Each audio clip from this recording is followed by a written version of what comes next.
Bismillahirrahmanirrahim. Assalamualaikum warahmatullahi wabarakatuh. Alhamdulillahirabbil alamin wassalatu wassalamu ala asrofil anbiya wal mursalin sayyidina wa maulana Muhammadin wa ala alihi wa ashabihi ajmain. Alhamdulillah pemirsa TVRI Bangka Belitung yang insyaallah dirahmati Allah. Puji dan syukur kehadirat Allah Subhanahu wa taala pada sore hari ini kita dapat berjumpa kembali dalam acara Lentera Kolbu. Dan tak lupa salawat serta salam teriring kepada junjungan kita Nabi Muhammad SAW beserta para keluarga-keluarga beliau, para sahabat-sahabat beliau, dan para pengikutnya yang setia hingga akhir zaman. Pemirsa TVRI Bangka Belitung yang insya Allah dirahmati oleh Allah Subhanahu Wa Taala dan dimanapun Anda berada, tema yang kami angkat pada Lentera Kolbu di kesempatan sore hari ini adalah mengenai cara membersihkan jiwa dari penyakit hati. Dan untuk membahasnya lebih lanjut terkait dengan pembahasan kita di sore hari ini, kami telah kehadiran narasumber yaitu Ustadz Amrullah MSI. Sehat Ustadz? Alhamdulillah. Gimana kabarnya? Alhamdulillah baik. Alhamdulillah baik. Nah Ustadz, kita langsung saja Ustadz membahas mengenai cara membersihkan jiwa dari penyakit hati. Nah sebenarnya Ustadz, bagaimana sih sebenarnya kondisi jiwa atau sebenarnya jenis-jenis hati itu seperti apa penjelasannya Ustadz dalam agama Islam sendiri? Baik. Silakan Ustadz. A'udzubillahi minasyaitonirrajim. Bismillahirrahmanirrahim. Assalamualaikum warahmatullahi wabarakatuh. Waalaikumsalam. Alhamdulillahirabbil alamin wa bihi nasta'inu ala umurid dunya waddin. Wassalatu wassalamu ala asyrafil anbiya wal mursalin wa ala alihi wa sahbihi ajmain. Allahumma shalli ala sayyidina Muhammad wa ala alihi wa sahbihi wa man tabi'ahum bi ihsanin ila yaumiddin. Rabbi shrah li sadri wa yassir li amri wahlul 'uqdatam min lisani yafqahu qawli. Rabbi zidni ilman warzuqni fahman. Para pemirsa dimanapun Anda berada, sebelum kita beranjak kepada tentang penyucian hati dari penyakit-penyakit hati, alangkah baiknya saya ingin menyampaikan beberapa ayat daripada surah Asy-Syams, yaitu ayat 7 sampai dengan 10. A'udzubillahi minasyaitonirrajim. Wa nafsi wa ma sawwaha fa'alhamaha fujuraha wa taqwaha qad aflaha man zakkaha wa qad khaba man dassaha. Jadi ayat ini sebenarnya menjelaskan tentang penyempurnaan ciptaan Allah yang berupa nafs, yang kalau kita artikan dalam bahasa Indonesia itu adalah jiwa. Maka dikatakan oleh Allah Subhanahu wa taala dalam Al-Qur'an, wa nafsi wa ma sawwaha, demi jiwa serta penyempurnaan ciptaannya, fa'alhamaha fujuraha wa taqwaha, lalu dia mengilhamkan kepadanya jalan yaitu yang berupa kejahatan dan ketakwaannya. Qad aflaha man zakkaha, sungguh beruntung orang yang mensucikannya. Wa qad khaba man dassaha, dan sungguh rugi orang yang mengotorinya. Jadi dalam ayat ini dijelaskan bahwa Allah Subhanahu wa taala menciptakan jiwa, kemudian Allah Subhanahu wa taala menyempurnakan ciptaannya ini, yaitu yang berupa nafsu, berupa jiwa itu tersendiri. Maka kemudian kata Allah, fa'alhamaha fujuraha wa taqwaha. Maka setelah kami sempurnakan ciptaan kami ini yang berupa jiwa ini, lalu Allah Subhanahu wa taala mengilhamkan kepada jiwa tersebut, atau dalam bahasa kita mungkin memberikan pada jiwa tersebut, yang pertama adalah fujuraha, yaitu kejahatan, wa taqwaha, dan ketakwaannya. Jadi manusia itu kan diciptakan dalam keadaan fitrah. Kullu mauludin yuladu 'alal fitrah. Jadi setiap anak Adam, setiap anak yang dilahirkan ke muka bumi ini pasti dalam keadaan fitrah, dalam keadaan suci, tanpa dosa, tanpa noda. Maka kemudian Allah Subhanahu wa taala mengilhamkan, memberi jalan kepada nafsu itu, kepada jiwa itu berupa kejahatan dan ketakwaannya. Bukan dimasukkan ke dalam jasad, bukan dimasukkan ke dalam ruh, bukan dimasukkan ke dalam nafs itu kejahatan dan ketakwaan, tapi Allah Subhanahu wa taala memberi pilihan. Apakah nafs itu, jiwa yang kita miliki ini akan melakukan kejahatan atau melakukan sebaliknya ketakwaan kepada Allah Subhanahu wa taala. Oleh sebab itu Allah Subhanahu wa taala menyebutkan dalam Al-Qur'an, qad aflaha man zakkaha. Maka sungguh beruntung orang yang menyucikan jiwanya. Orang yang tidak mengotori jiwanya. Wa qad khaba man dassaha. Dan sungguh rugi orang yang mengotori jiwanya. Jadi jalan yang udah diberi oleh Allah Subhanahu wa taala kepada ciptaannya yang berupa jiwa, yaitu melakukan kejahatan atau melakukan ketakwaan kepada Allah Subhanahu wa taala. Maka kejahatan yang disebut dengan fujurah oleh Allah Subhanahu wa taala dalam Al-Qur'an itu adalah berupa kejahatan-kejahatan yang keluar dari jiwa seseorang.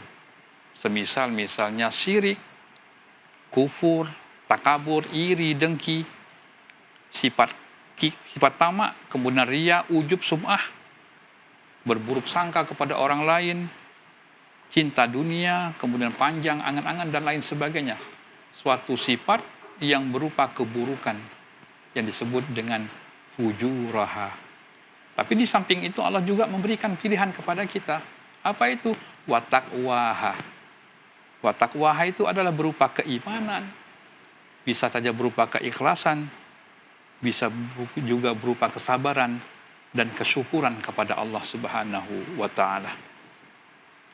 Jadi singkatnya begini, bahwa nafsun yang berupa jiwa yang diciptakan oleh Allah Subhanahu wa taala, kemudian jiwa ini dibekal oleh Allah sebuah qalbun, hati.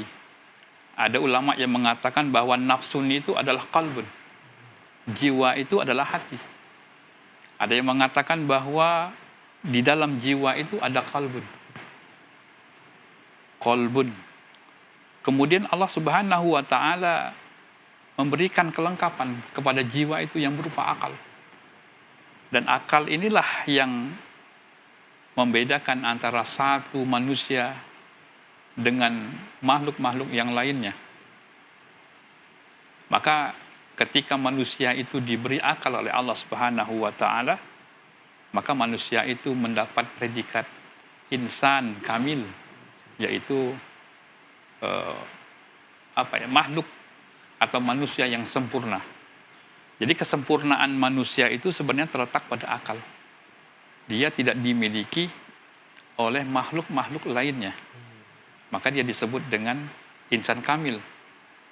Jadi walaupun secara fisik manusia itu tidak memiliki kelengkapan fisik, kekurangan fisik, serba kekurangan fisiknya, tetapi kalau dia diberi akal, maka dia disebut sebagai insan kamil. Ini adalah jiwa. Kemudian jiwa ini ketika ditiupkan ruh oleh Allah Subhanahu wa taala, maka dia nanti berupa menjadi jism. Nah, jism itu adalah badan kita. Badan kita yang berbentuk, badan kita yang bisa kita rasa, kita raba, itu disebut dengan jismun. Dalam bahasa Arab jismun, kalau kita artikan dalam bahasa Indonesia itu disebut dengan badan. Nah, maka kemudian selain Allah Subhanahu wa taala memberikan jiwa kita sebuah akal, tapi Allah Subhanahu wa taala mensematkan juga kepada kita sebuah qalbun, yaitu hati. Hati yang nanti dalam Al-Quran itu disebutkan ada 3 tingkatan hati. Nah, ini hati ini bisa juga berupa nafsu syahwat. Nafsu syahwat. Jadi berbeda dengan malaikat. Manusia berbeda dengan malaikat, manusia berbeda dengan iblis. Jadi di manakah manusia? Sesungguhnya manusia itu terletak bainahuma, bainal malaikah wa iblis. Sesungguhnya manusia itu terletak di antara malaikat dan iblis. Yang membedakannya adalah bahwa manusia diberi akal pun diberi nafsu syahwat. Nah, berbeda dengan malaikat. Malaikat ini adalah makhluk ciptaan Allah. Kemudian malaikat ini tidak dianugerahi oleh Allah Subhanahu wa Ta'ala nafsu. Jadi dimanapun malaikat berada, mau diletakkan di majelis taklim, di masjid, di lokalisasi pun sekalipun, atau di tempat-tempat maksiat, malaikat tidak akan pernah berbuat kemaksiatan. Karena malaikat tidak diberi hawa nafsu. Nah, berbeda dengan iblis. Iblis ini adalah satu makhluk yang isinya hawa nafsu semua. Syahwat semua isinya. Maka mau diletakkan dimanapun, mau berada dimanapun, mau berada di majelis taklim, di masjid, atau di tempat-tempat yang terbaik pun, iblis tetap menjadi makhluk yang melakukan kemaksiatan di muka bumi ini. Nah, sedangkan manusia, dia bisa berbuat baik, bisa berbuat jahat. Maka seringkali kita kan mendengar ketika ada manusia berbuat baik, maka dia dikatakan sebagai manusia yang berhati malaikat. Kemudian ketika manusia berbuat keburukan, kejahatan, kemaksiatan, maka seringkali kita mengatakan bahwa manusia itu berhati berhati iblis, berhati setan begitu. Nah, inilah manusia yang dibekali oleh Allah Subhanahu wa Ta'ala akal, kemudian dia juga diberi hawa nafsu, atau kita sebut dengan nafsu syahwat. Nah, di dalam Al-Quran itu disebutkan bahwa ada 3 kondisi jiwa. 3 kondisi jiwa, atau kita sebut dengan jenis-jenis hati. Maka yang pertama, dia disebut sebagai nafsu ammarah bisu'i, yaitu jiwa yang senantiasa menyuruh untuk berbuat keburukan. Jadi ada jiwa di dalam diri kita ini yang senantiasa memerintahkan kita untuk berbuat keburukan-keburukan, untuk melakukan kemaksiatan-kemaksiatan. Maka sehingga bercokollah penyakit-penyakit hati dalam diri kita. Oleh sebab itu nafsu amarah itu nanti dibagi menjadi 2. Yang pertama hati yang sudah mati, kemudian yang kedua hati yang sedang sakit. Nah, kemudian nafsu yang kedua disebutkan dalam Al-Quran itu adalah nafsu lawwamah, yaitu nafsu yang senantiasa menyesali dirinya. Ya, sesungguhnya nafsu yang berupa hati ini adalah nafsu yang bersinar dengan cahaya iman, yang melakukan kebaikan-kebaikan, melakukan apa yang diperintahkan oleh Allah, namun ia bercampur dengan sebagian syahwat. Jadi kadangkala dia berbuat baik, kemudian kadangkala dia berbuat kejahatan, kemaksiatan, kemudian ia menyesali dirinya, kembali ke jalan Allah dengan jalan yang benar. Maka ini disebut dengan nafsu lawwamah. Nah, kemudian yang terakhir, yang ketiga adalah di dalam Al-Quran disebutkan bahwa jiwa yang ketiga itu adalah nafsu mutmainnah, yaitu jiwa yang tenang. Nah, jiwa yang tenang ini adalah jiwa yang memiliki hati yang suci, yang kaya dengan iman, yang senantiasa mematuhi perintah-perintah Allah, yang senantiasa melaksanakan apa yang diperintah Allah, kewajiban-kewajiban Allah, jauh dari larangan-larangan Allah dan Rasul-Nya, yang tidak pernah melakukan kemaksiatan, melakukan dosa. maka disebut dengan nafsu mutmainnah, yaitu jiwa yang tenang. Mungkin begitu penjelasannya. Ustadz, kita masih akan lanjutkan ke pembahasan selanjutnya. Kalau tadi Ustadz sudah menjelaskan terkait dengan sebenarnya definisi dari jiwa, nafsu, dan kondisi jiwa dan jenis-jenis hati tadi. Maka nanti di segmen selanjutnya kita akan membahas mengenai cara membersihkan jiwa atau hati dan dampak negatif penyakit hati dan tanda hati yang bersih ini saja. Dan pemirsa tetaplah bersama kami, usai jeda kami akan segera kembali.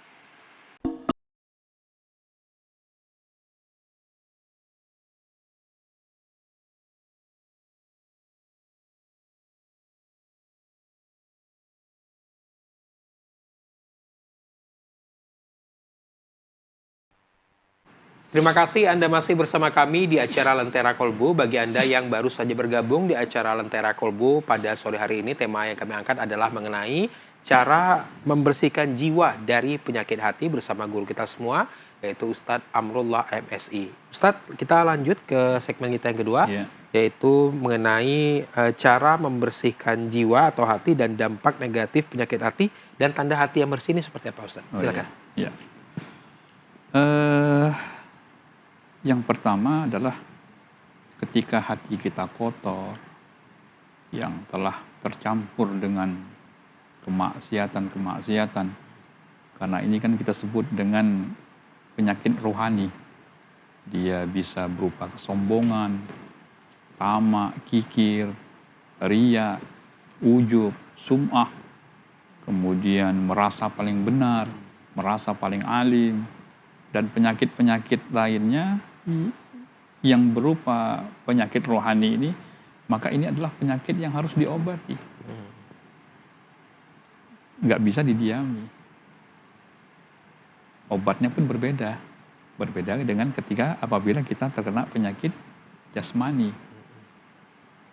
Karena ini adalah penyakit rohani, maka mesti ada obat. Maka obat yang pertama yang kita sebut dengan obat hati, obat jiwa, yang pertama adalah bahwa kita mesti banyak membaca Al-Quran. Membaca Al-Quran bukan hanya sekedar membaca Al-Quran yang disebut dengan qiraatul Quran, tetapi kita juga harus mengetahui makna daripada Al-Quran itu. Maka kita sebut dengan tadarrusul Quran. Yang pertama adalah qiraatul Quran, senantiasa membaca Al-Quran. Yang kedua adalah tadarrusul Quran, kita mengkaji Al-Quran untuk mengetahui makna daripada Al-Quranul Karim tersebut. Ini adalah obat yang pertama. Kemudian obat yang kedua untuk menyembuhkan penyakit-penyakit hati yang bercokol di dalam diri kita. Maka yang kedua ini adalah senantiasa kita melakukan qiyamul lail. Qiyamul lail itu adalah bangun pada malam hari untuk melaksanakan sholat malam. Dalam hal ini bisa berupa sholat tahajud atau sholat witir. Manfaatnya apa? Untuk menenangkan jiwa kita, untuk mengobati hati kita yang sudah kotor, yang terkena penyakit hati tersebut. Nah, kemudian yang ketiga, obat yang ketiga adalah zikrullah. Ya, kita mesti banyak berzikir kepada Allah, banyak mengingat Allah, banyak menyebut asma-asma Allah, banyak menyebut kalimah-kalimah thayyibah, yang kalimah-kalimah itu sebenarnya adalah pujian-pujian kepada Allah Subhanahu wa taala. Kemudian yang keempat, jangan lupa kita senantiasa berkumpul dengan orang-orang yang soleh. Bukan berkumpul dengan orang yang alim, orang yang berilmu, tapi berkumpul dengan orang yang soleh. Orang yang soleh itu adalah orang yang berilmu, orang yang baik, orang yang senantiasa menyebarkan kebaikan-kebaikan di dalam kehidupannya sehari-hari. Maka dia disebut dengan orang yang soleh. Kemudian yang kelima, yang mesti kita lakukan adalah kita mesti banyak berpuasa. Banyak melakukan puasa. Selain puasa wajib yang diperintahkan oleh Allah Subhanahu wa taala, ada banyak puasa-puasa sunnah yang dianjurkan, disunnahkan untuk kita lakukan. Senin Kamis misalnya, puasa Nabi Daud, dan puasa-puasa lainnya, yang puasa ini mendorong kita menghilangkan daripada penyakit-penyakit hati yang bercokol di dalam diri kita.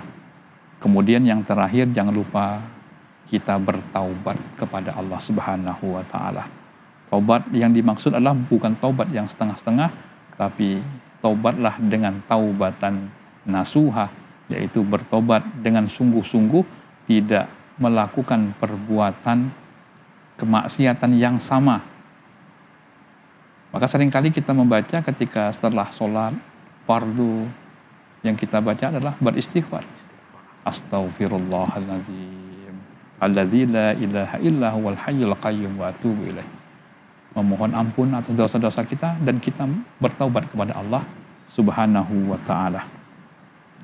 Jadi sebagaimana yang dikatakan oleh Sayyidina Ali bin Abi Thalib karramallahu wajhah di dalam kitab Nasaihul Ibad, yaitu yang karya Ibnu Hajar al-Asqalani. Di dalam kitab itu Ali bin Abi Thalib karramallahu wajhah memberi nasihat. Ada 3 nasihat yang beliau sampaikan terkait, bisa dikatakan bentuk muhasabah untuk mengobati penyakit hati, penyakit jiwa kita, penyakit rohani kita. Maka beliau katakan yang pertama adalah kun indallahi khairan nasi. Maka kata Ali, jadilah sebaik-baik manusia di hadapan Allah Subhanahu wa Ta'ala. Menjadi manusia yang terbaik di sisi Allah. Menjadi manusia yang paling baik di hadapan Allah Subhanahu wa Ta'ala. Nah, jadi maksud pesan ini adalah memberi gambaran kepada kita bahwa kita mesti meningkatkan keimanan dan ketakwaan kita serta amal kebaikan kita di hadapan Allah Subhanahu wa Ta'ala dengan mengerjakan segala perintah-perintah Allah, kemudian meninggalkan apa yang dilarang dan yang diharamkan oleh Allah Subhanahu wa Ta'ala, sehingga kita bisa menjadi manusia yang baik, bahkan manusia yang terbaik di sisi Allah dan di hadapan Allah Subhanahu wa Ta'ala. Maka Ali bin Abi Thalib mengatakan, kun indallahi khairan nas. Jadilah engkau sebaik-baik manusia di hadapan Allah Subhanahu wa Ta'ala. Nah, kemudian yang kedua, beliau mengatakan di dalam nasihatnya itu adalah wa kun indan nafsi syarran nasi. Jadilah manusia yang paling buruk. Jadilah manusia yang paling jelek dalam pandanganmu sendiri. Nah, pesan yang kedua ini mengisyaratkan kepada kita bahwa kita harus merasa kurang atas amal kebaikan yang kita lakukan dengan merasa diri kita buruk, dengan merasa diri kita jelek. Namun hal ini bukan berarti kita merendahkan diri kita. Bukan kita merendahkan diri kita. Namun untuk menjauhkan diri kita dari sikap ujub. Ujub itu adalah sombong, membanggakan diri. Ya ta'ajab binafsi, orang yang kagum dengan dirinya sendiri. Bahasa kerennya narsis gitu lah Ustaz ya. Mungkin bisa jadi narsis ya. Narsis ya kalau bahasa sekarang, iya. Dia hanya kagum dengan dirinya sendiri. Maka disebut dengan ujub. Ya ta'ajab binafsihi. Kemudian juga untuk menghindari kita dari sifat riya. Riya ini apa? Riya ini adalah pamer. Senantiasa memamerkan apa yang kita miliki kepada orang lain. Ini kan penyakit hati. Ujub, sombong itu penyakit hati. Kemudian riya itu penyakit hati. Kemudian yang ketiga ini yang paling mengerikan itu adalah bahwa kita harus menjauhkan diri kita daripada sum'ah. Sum'ah itu adalah mengharap pujian dari orang lain. Yang menurut kita bahwa 3 penyakit ini sebenarnya penyakit yang terberat. Penyakit hati yang paling berat. Yang tidak kita lakukan dengan jiwa kita, dengan badan kita, tetapi dengan perasaan kita. Misal ujub kan, sombong. Kemudian riya, pamer. Kemudian sum'ah, mengharap pujian daripada orang lain. Nah, lalu yang ketiga, nasihat Ali bin Abi Thalib karamallahu wajhah. Beliau menyampaikan bahwa wa kun indan nasi rajulam minan nasi. Kata Ali, jadilah manusia yang biasa-biasa saja di hadapan orang lain. Jadi menjadilah manusia yang terbaik di hadapan Allah, menjadilah manusia yang paling buruk dalam pandangan dirimu. Kemudian yang ketiga kata Ali, jadilah manusia yang biasa-biasa saja di hadapan orang lain. Nah, ini nasihat yang ketiga ini memberi gambaran kepada kita bahwa kita harus menundukkan diri kita di hadapan orang lain dengan tidak merasa lebih baik. Dengan tidak merasa lebih baik. Karena mungkin barangkali banyak di antara kita ketika melihat orang lain, kita merasa lebih baik, lebih mulia, lebih alim, lebih pintar, lebih hebat, lebih kuat, lebih sehat. Itu seringkali terjadi pada diri kita. Ya.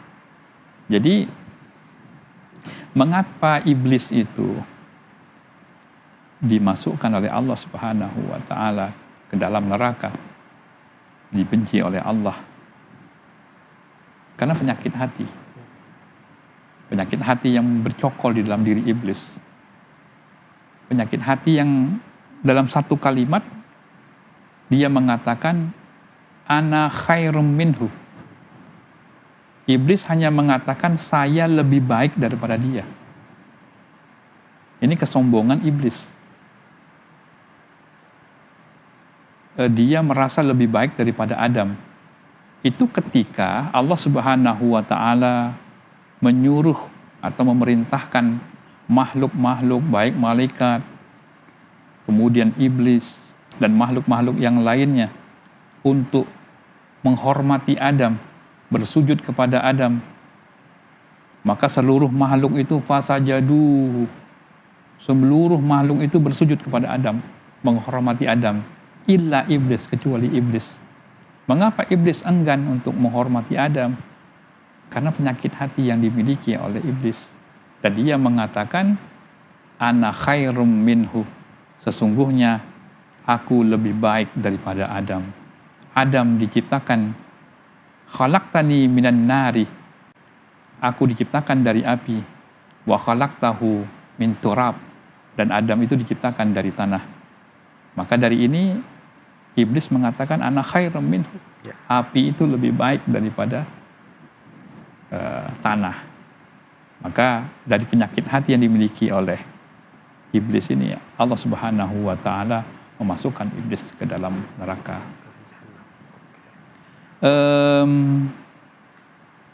Ada dampak negatif dari penyakit hati yang seringkali bercokol dari diri kita, di diri kita ini. Oke Ustadz, tapi sebelum Ustadz menjelaskan dampak, kita jeda iklan sebentar nih. Oh Ustadz, iya, ya. boleh. Dan pemirsa tetaplah bersama kami, usai jeda kami akan segera kembali.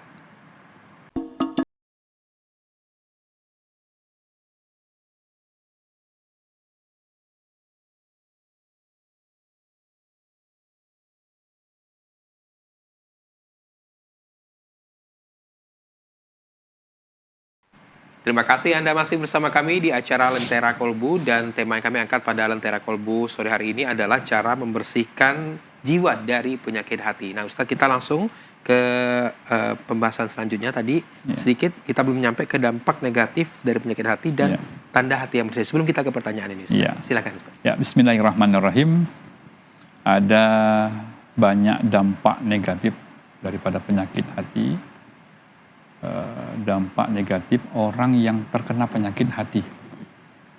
Yang pertama, sudah jelas orang yang terkena penyakit hati itu mesti jauh dari rahmat Allah. Amat jauh dari rahmat Allah. jauh dari pertolongan Allah Subhanahu wa taala. Itu yang pertama. Kemudian yang kedua, pasti orang yang terkena penyakit hati dia akan mendapatkan kerugian. Maka dia disebut sebagai orang yang merugi baik di dunia maupun di akhirat. Kemudian yang tak kalah pentingnya adalah dampak sosial. Dampak sosial ini yang dampak sosial yang terdampak kepada orang yang terkena penyakit hati. Ya, bisa saja dalam kehidupan sehari-harinya tidak ada ketentraman. Jadi hidupnya tidak tentram, penuh dengan kewas-wasan. Hidupnya selalu was-was. Benar, tidak, salah atau gimana gitu kan. Kemudian suka melihat orang susah melihat orang yang senang gitu. Itu salah satu dampaknya. Kemudian dia cenderung pendendam. Orang yang terkena penyakit hati, kecenderungan pendendamnya sangat luar biasa. Kemudian bersifat suuzon, selalu negative thinking, selalu berprasangka buruk kepada orang lain. Kemudian yang terakhir itu, orang ini pasti tidak ikhlas, tidak lapang dada. Apapun yang ia lakukan jauh dari keikhlasan, jauh dari lapang dada. Ini dampak negatif ketika orang terkena penyakit hati. Nah, tapi ada tanda-tanda hati seseorang itu bersih, bahwa dia tidak terkena penyakit hati, jauh dari penyakit-penyakit rohani ini. Nah, yang pertama, bahwa dia mesti bergetar karena iman. Bergetar hatinya karena iman.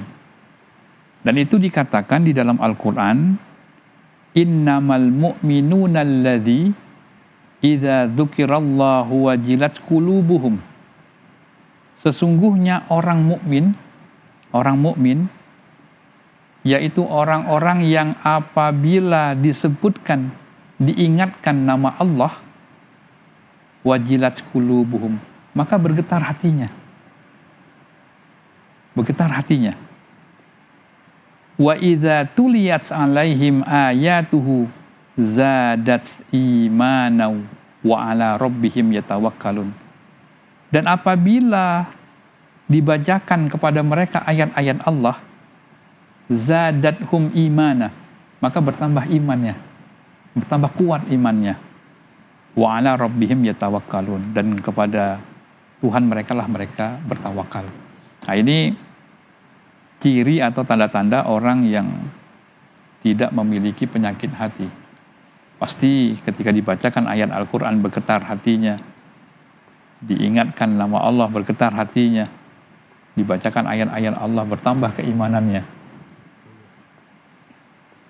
Kemudian sebaliknya orang yang terkena penyakit hati memang ketika dibacakan ayat Al-Quran dia tidak senang mestinya. Ya. Kemudian tanda yang kedua, orang yang jauh dari penyakit hati, tidak memiliki penyakit hati, maka dia pasti memiliki ketenangan dalam hidupnya, memiliki kedamaian dalam hidupnya. Materi bukanlah sesuatu yang berarti bagi dirinya, bukanlah sesuatu yang paling depan. Itu nggak ada masalah bagi materi. Ketika orang itu dijauhkan dari penyakit hati, materi itu bukan hal yang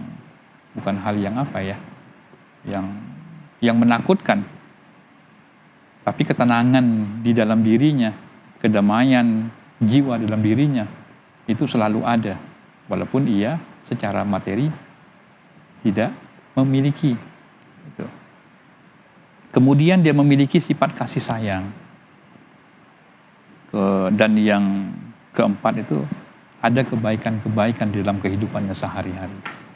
Mungkin ini yang tanda-tanda seseorang itu memiliki hati yang bersih. Ya. Oke, baik Ustadz. Kita ke pertanyaan nih Ustadz. Ada beberapa pertanyaan yang sudah disusun oleh tim Lentera Kolbu.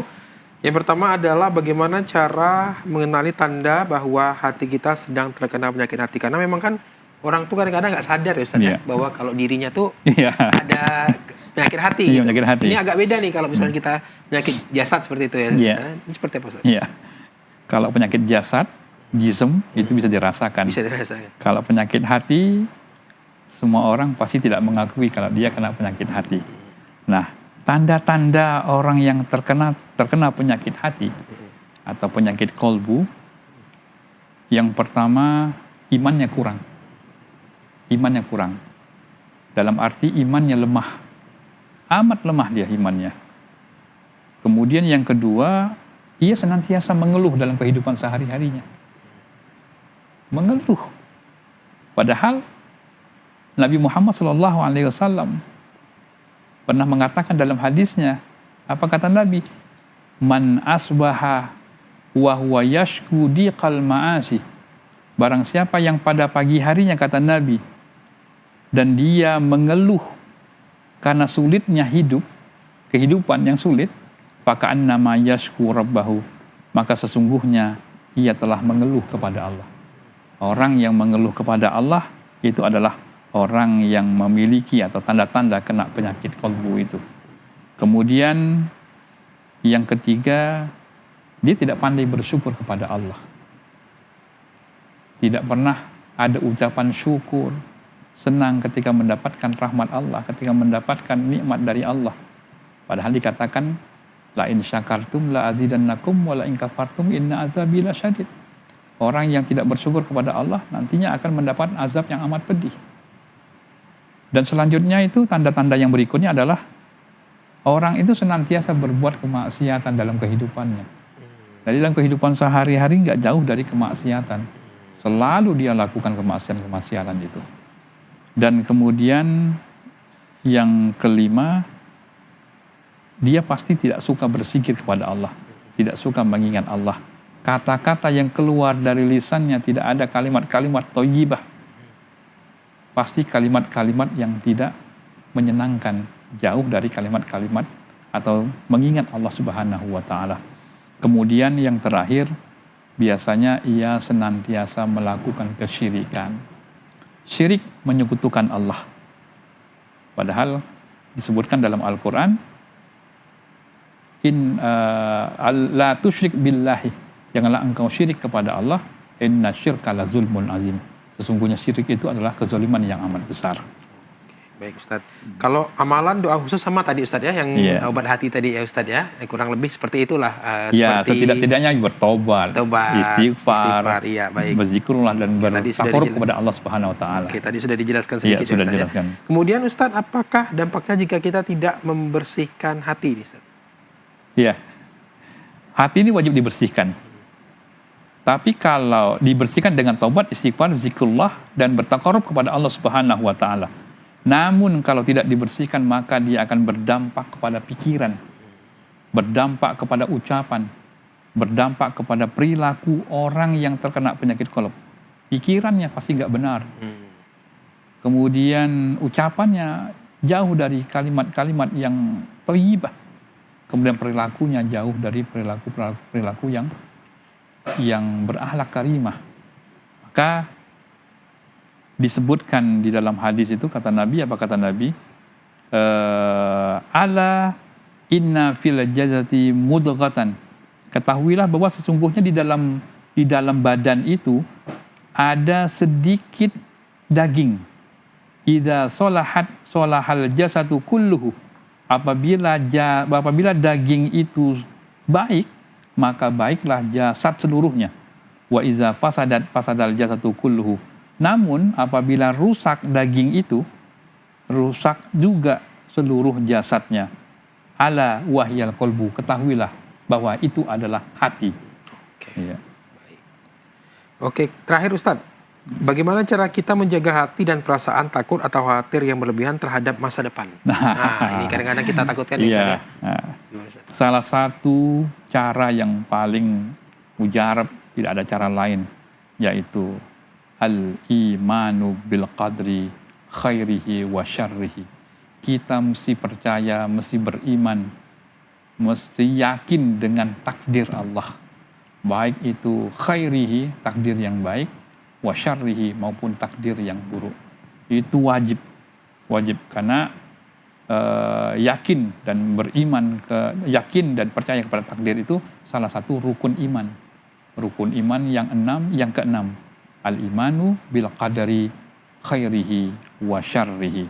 Maka Nabi Muhammad sallallahu alaihi wasallam menyebutkan di dalam hadisnya, kata Nabi, man asbaha li umurid dunya hazinan, barang siapa yang pada pagi harinya ia bersedih dengan urusan dunia, kata Nabi, faqad asbaha sakhitan 'alallahi, maka pada pagi hari tersebut ia telah membenci takdir Allah. Maka tidak ada alasan bagi kita untuk membenci takdir Allah, khairihi wa syarrihi. Dan ini adalah salah satu untuk menjaga hati kita dari perasaan takut terhadap masa depan kita. Artinya jangankan manusia ya Ustaz ya, binatang sekalipun dikasih Allah rezeki. Dikasih Allah rezeki ya. Oke, baik. Wala khaufun alaihim wala hum yahzanun, seperti itu Iya, Ustaz. betul sekali. Ya Ustaz, kita masih akan hadir kembali di segmen terakhir Ustaz. Dan pemirsa tetaplah bersama kami, usai jeda kami akan segera kembali.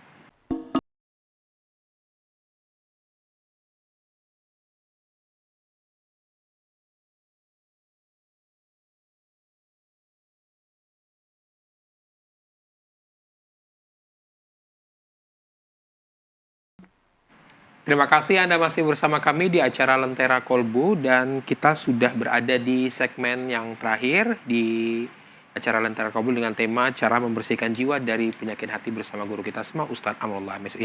Ustadz, silakan dengan closing statement pada Lentera Kolbu kali ini. Ya. Bismillahirrahmanirrahim. Nabi Muhammad sallallahu alaihi wasallam bersabda dalam hadisnya sebagaimana yang diriwayatkan oleh Imam Ahmad. Beliau mengatakan, al-kaisu man dana nafsahu wa amila lima ba'dal mauti. Orang yang cerdas itu adalah orang yang senantiasa mengintrospeksi dirinya, wa amila lima ba'dal mauti, dan melakukan beramal setelah ba'dal mauti, setelah kematiannya. Kemudian kata Nabi, wal ajizu, dan orang yang bodoh, man atsba'a nafsahu hawaha wa tamanna 'alallahi. Orang yang bodoh itu adalah orang yang senantiasa mengikuti hawa nafsunya dan ia senantiasa berangan-angan kepada Allah Subhanahu wa taala. Demikian Ustaz ya. Oke Ustaz, sekalian ditutup dengan doa. Silakan. Ya, a'udzubillahi minasyaitonirrajim. Bismillahirrahmanirrahim. Alhamdulillahirabbil alamin. Allahumma shalli ala sayyidina Muhammadin al-Fatih lima uliqa wal khatimi lima sabaq, nasiril haqqi bil haqqi wal hadi ila siratikal mustaqim. Amin. Wa ala alihi haqqa qadrihi wa miqdarihil azim. Allahumma rzuqna wa iyyahum fahman nabiyyin wa hifzal mursalin wa ilhamal malaikatil muqarrabin bi rahmatika ya arhamar rahimin. Rabbi zidna ilman warzuqna fahman. Walhamdulillahi rabbil alamin. Amin ya rabbal alamin. Sekali lagi terima kasih Ustadz Amrullah yang sudah memberi kita luar biasa temanya, yaitu membersihkan jiwa dari penyakit hati. Semoga apa yang tadi sudah Ustadz sampaikan dapat membebaskan kita dari penyakit-penyakit hati, karena memang penyakit hati ini tidak terasa ya Ustadz ya. Seperti yang tadi sudah dijelaskan Ustadz, dan kita lebih menghargai orang seperti itu Ustadz ya. Kemudian lebih mendekatkan diri kita kepada Allah Subhanahu wa taala. Sekali lagi terima kasih Ustadz Amrullah, sehat selalu. Dan demikian pemirsa Lentera Kolbu di kesempatan sore hari ini, saya Mulyo Widodo beserta seluruh kerabat kerja yang bertugas mengucapkan terima kasih. Wabillahi taufiq wa hidayah. Assalamualaikum warahmatullahi wabarakatuh. Waalaikumsalam.